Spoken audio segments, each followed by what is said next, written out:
How's it going, gang? Hope you're well, hope you're safe, hope you're having a great day. So,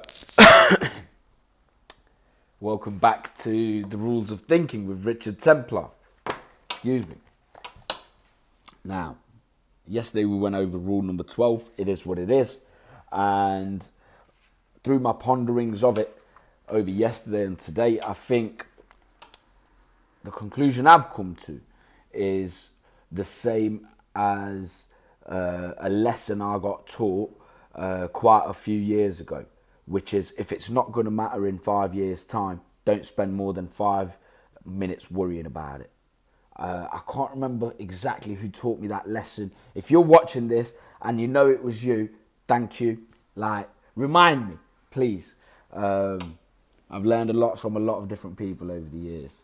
So thank you so much for teaching me that. If it's not going to matter in 5 years' time, don't spend more than 5 minutes worrying about it. So if it's not directly in your control, don't stress about it. Figure out what is in your direct control. Don't waste time and energy stressing. Focus that time and energy into finding solutions and implementing solutions. Yeah?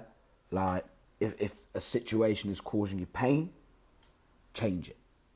Either change yourself, become the person who can deal with that situation in a positive way for you, or change the situation, get out of the situation. Don't waste time being miserable and stressed out. Nah, that's not good for you. That's not good for your mental health. That's not good for your physical or emotional health, not even your spiritual health. Do you know what I mean?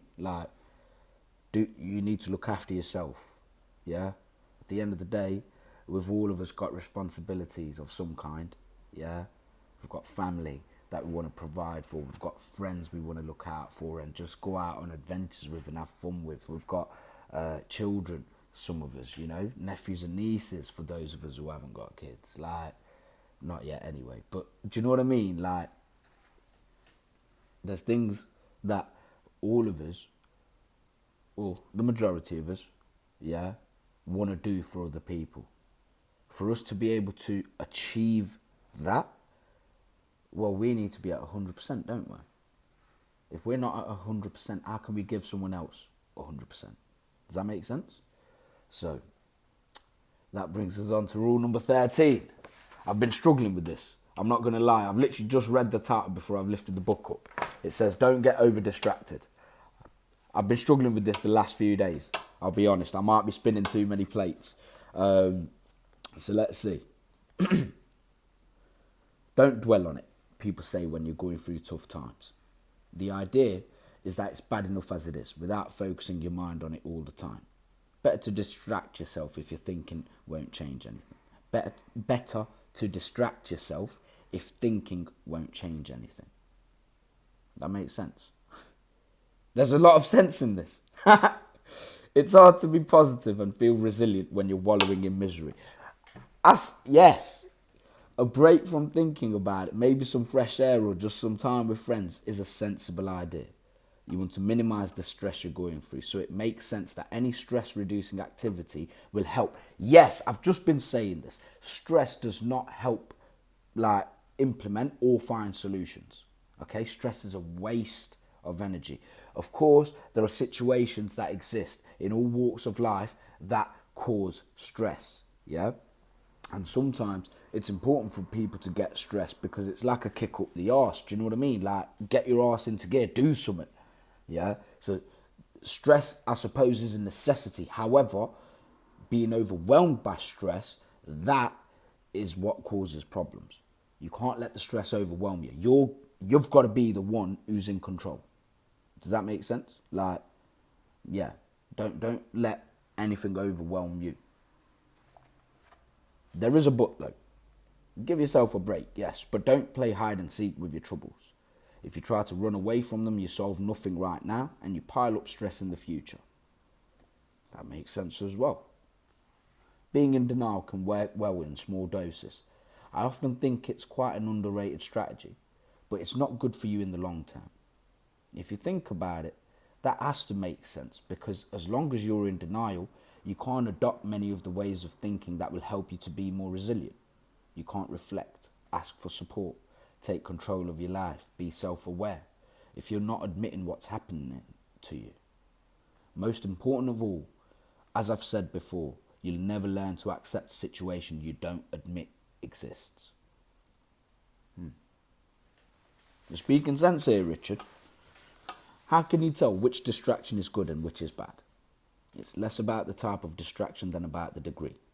Having said that, activities such as drugs, alcohol, overeating, risky behaviour are best avoided at normal times, and especially when you're using them to hide from your feelings. Definitely. It's fine to watch TV or play computer games so long as it's occasional and not a way to block out your thoughts completely. Like, I spent some time of my life turning to alcohol to be able to deal with situations in my life, right? That was probably one of the most unhealthy uses of alcohol, right? Or one of the most unhealthy attitudes to approach alcohol from. And the last few years, I feel like with help to deal with those situations, like I've spoken in previous videos, there was a lot of bereavements in my life, and I got counselling for that. And thanks to John, that's what we called my counsellor. Thanks to John, like, saved my life. Do you know what I mean? Yeah, definitely. Don't turn to any kind of drugs or alcohol or anything that's not healthy for you as a way to deal with the stresses or pressures of a situation. Yeah? Does that make sense? I hope that makes sense. Let me know. So it's not what you do, it's why you do it. If you need a bit of a break, that's fine. Carry on. If what you're doing is a displacement activity, it's not healthy.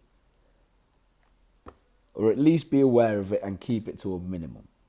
I make a cup of tea every morning before I start work. I do it only to delay settling down at my desk. However, I'm self-aware enough to recognise this. It takes only 5 minutes, and anyway, it helps keep my fluid levels up. Actually, I don't think so. I swear hot drinks, like, they dehydrate you. You should drink more water, Richard, it's good for you. There's nothing wrong with indulging this kind of brief displacement activity. The problems come when you spend half your day doing them in order to pretend your life isn't happening. You need to find some time to reflect, to understand your situation, to think about what you can do to take control of your life, and to find acceptance of the things you can't change. You need to learn not to be afraid of being alone with your thoughts. Took me a long time to learn that, I'm not going to lie. I'm not giving you orders. I just want you to be able to recover as quickly as you can, and this is the only way to do it, daunting as it might seem at first. You know what, I've got to agree with that moral of the story. Don't play hide and seek with your troubles. Yeah. The more you avoid them, the more they build up, and then when they do finally catch up with you, they're going to be packing a punch. Right. Let me know your thoughts. And like, share, subscribe. Thank you for watching. And let me know if there's anything you struggled with. See you tomorrow. Cheers.